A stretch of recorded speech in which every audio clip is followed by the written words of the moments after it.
Kirk to Enterprise. Kirk to Enterprise. Beam me up, Scotty. Even though he never actually says beam me up, Scotty, in the show. So, figured I would tell you about my experience. I had a run-in with an angry Gorn the other day, and I just figured you should deal with it. No, I'm just kidding. I went to see the midnight release of Star Trek Into Darkness in North America, and I thought I would share my experience with you guys. It was, before I go into any detail, it was probably one of the best movies I've seen in a long time. It was better than the 2009 other J.J. Abrams Star Trek movie, which most people, including myself, were still skeptical on.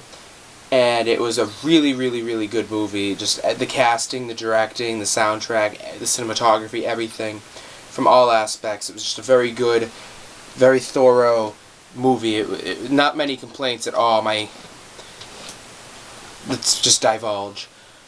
So, in 2009, J.J. Abrams shocked Trekkies everywhere, among many other people, by springing a 2009, almost like not a reboot, but a different vision on the original series. We had not different character styles, but we had a different take on certain characters.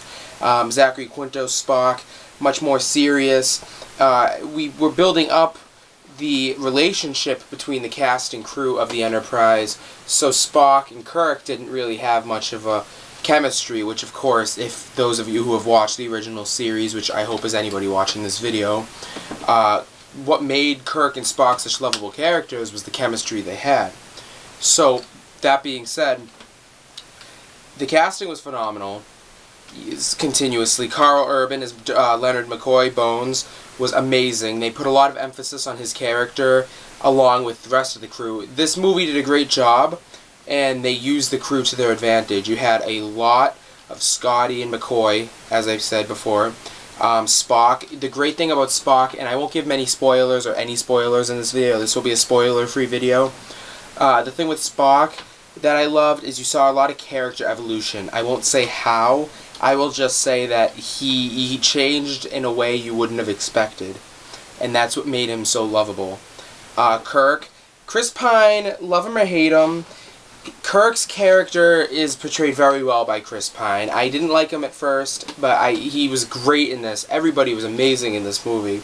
He gets the narcissistic, arrogant persona as well as the caring persona, but you see a lot more of the caring side in this video than you did the arrogant side in the previous movie. So you get a lot of amazing character development, and they have fun with the characters too. Benedict Cumberbatch, who plays John Harrison, was an amazing villain. He did a great job acting. He was very well. Very impressed. He wasn't, not a big fan of Sherlock. Love me or hate me. Was kind of iffy. I didn't know how he was going to be in the role he was given, but incredible. Blew me out of the water. Great, like I said. Christopher Pike returns. Great acting as well. I love Christopher Pike. I love how they brought him from the original series. They made him a character in the movies. So overall, the cast and crew, they were great. Let's talk about J.J. Abrams. Not as many lens flares as you would have expected. J.J. Abrams did a great job. He really captured the essence of Star Trek. Sorry about that. The only thing is it's been said that J.J. Abrams won't be returning for the third Star Trek movie, which, if after you see this movie, will be a disappointment. He took on the Star Wars movies, and because of that, he is supposedly dropping the last Star Trek movie. So I'm interested to see where it's going to go, but that's the only downfall of knowing that this is it for Abrams, and he's just done such a good job in bringing the series to a perfect level. Cinematography of this movie is really good. You get a lot of unique camera angles, a lot of like vintage camera angles you might recognize from the original series. He loves to compare. There's one scene where Scotty's running, and he's in the hangar of a ship, and it's a comedy. It's actually a comedic scene. It's meant for comedic purposes, but the cinematography was actually really cool. When he's running, what he does is he actually zooms up from above as he's angling, and it shows just the size of the hangar compared to. It was just really it was an interesting camera angle you wouldn't have expected. Very interesting cinematography.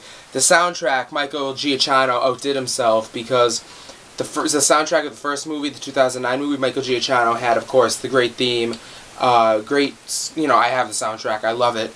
And then, of course, when this came out, I was very interested to see how the soundtrack was going to sound. He basically took the same soundtrack as far as the theme and everything, but added more to it. So he didn't change it completely, so we still get the sound and the notes we love, but we also get a whole different string over it, and as well as a whole new part of the song, so it was very well. The ending credits were almost the same, but they were still very well.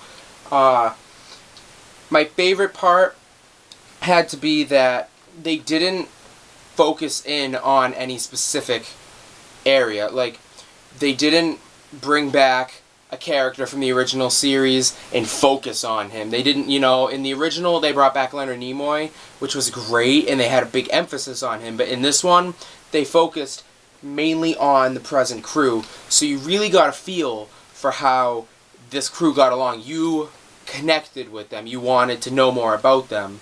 And it was great. You got, again, John Cho as Sulu was very well. And I mean, Sulu, obviously, you have George Takei. So, I mean, you have an interesting, how do you play the role. And Anton Yelchin as Chekhov I think he's a great casting choice. And I think he plays the role very well. In this one, his role actually changes a little bit. If you watch the movie, you'll see. Very interesting. And he does a great job with it. The plot, without giving anything away, John Harrison is a rogue spy. He was part of Starfleet, and he basically turns on Starfleet and just bombs London, a huge Starfleet base.